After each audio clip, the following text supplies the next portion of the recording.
पण उपवासासाठी अगदी झटपट आणि साध्या सोप्या पद्धतीने उपवासाचा कुरकुरीत असा डोसा बघणार आहोत.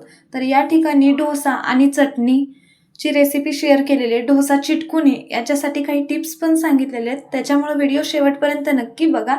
नमस्कार, टेस्ट आणि बेस्टमध्ये तुम्हा सर्वांचं स्वागत आहे. तर सर्वात आधी चटणी करणार आहोत. त्याच्यासाठी मी इथं 6 चमचे शेंगाचं कूट घेतलेलं आहे.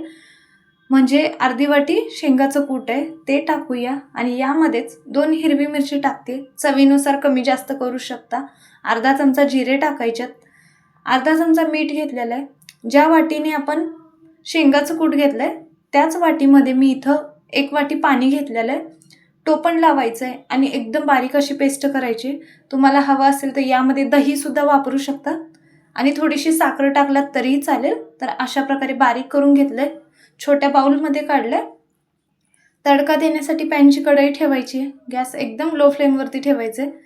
अर्धा चमचा तेल टाकूया मोठ्या चमच्याने. तेल गरम झालं की अर्धा चमचा जिरे टाकायचेत. जिरे तडतडले की ही फोडणी चटणीवरती टाकून घ्यायची. तर अशा प्रकारे अगदी झटपट अशी आपली उपवासाची चटणी तयार आहे. तर हे साईडला ठेवूया. तर या ठिकाणी मी इथं अर्धी वाटी साबुदाणा घेतला आहे. म्हणजे 120 ग्रॅम साबुदाणा आहे आणि 1 वाटी भगर आहे. म्हणजे 240 ग्रॅम भगर आहे. जेवढा साबुदाणा घेतला आहे त्याच्या डबल भगर घ्यायचं आहे. म्हणजे भगरच्या निम्मा साबुदाण्याचा वापर करायचा आहे. आणि हे दोन्ही जे आहेत ते 5 ते 6 तास मी भिजायला ठेवले होते. तर हे मिक्सरच्या जारमध्ये टाकूया. जे काही साहित्य लागतं खाली डिस्क्रिप्शन बॉक्समध्ये पण देते, नक्की चेक करा. जेणेकरून मी जेव्हा पण व्हिडिओ अपलोड करेल लगेच नोटिफिकेशन मिळून जाईल. तर अशा प्रकारे ज्या प्रकारे आपण डोसा वगैरे बनवतो त्याच प्रकारे मी इथं पूर्णपणे बारीक पेस्ट करायचं आहे. थोडंसं सुद्धा जाडसर असं ठेवायचं नाही. यामध्ये पण तुम्ही दह्याचा किंवा इनोचा वगैरे वापर करू शकता थोडंसं आंबटपणा येण्यासाठी. आणि अर्धा कप पाणी टाकलेलं आहे. अर्धा चमचा मीठ टाकायचं आहे आणि हे बॅटर सेम टू सेम डोशासारखं बनवून घ्यायचं आहे. तर बॅटरची कन्सिस्टन्सी बघू शकता.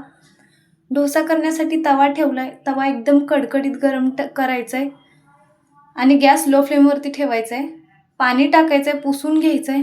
ही महत्त्वाची टिप्स आहे की अजिबात डोसा चिटकत नाही आहे. आणि आपलं जे बॅटर आहे ते बॅटर 2 चमचे यामध्ये सोडून घ्यायचं आहे. तर जेव्हा पण तुम्ही डोसा करत असाल ना तवा एकदम कडकडीत गरम करायचं, पाणी टाकायचं, पुसून घ्यायचं आणि मग डोसा टाकायचं. प्रत्येक वेळेस डोसा करताना ही टिप्स करायची. म्हणजे अजिबात डोसा चिटकत नाही आहे. आणि हलक्या हाताने पसरून घ्यायचं आहे. एखादा मिनिटभर झाला की त्याच्यानंतरनं सर्व बाजूने तेल लावून घ्यायचं आहे. सुकल्यानंतरनंच तेल लावायचं आहे. तर हे दुसरी टिप्स आहे.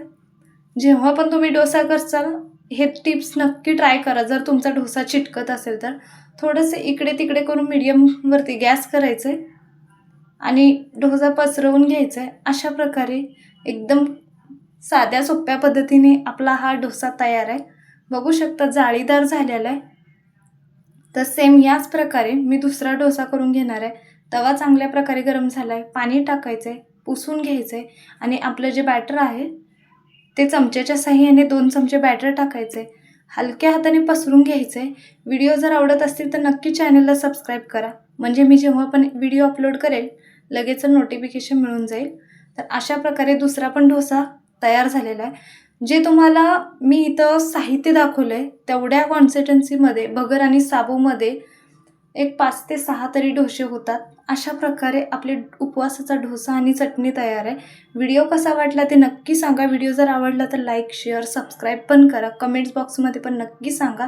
अशा प्रकारे जाळीदार असा आपला डोसा आणि त्याच्याबरोबर उपवासाची चटणी तयार आहे. व्हिडिओ पाहिल्याबद्दल धन्यवाद.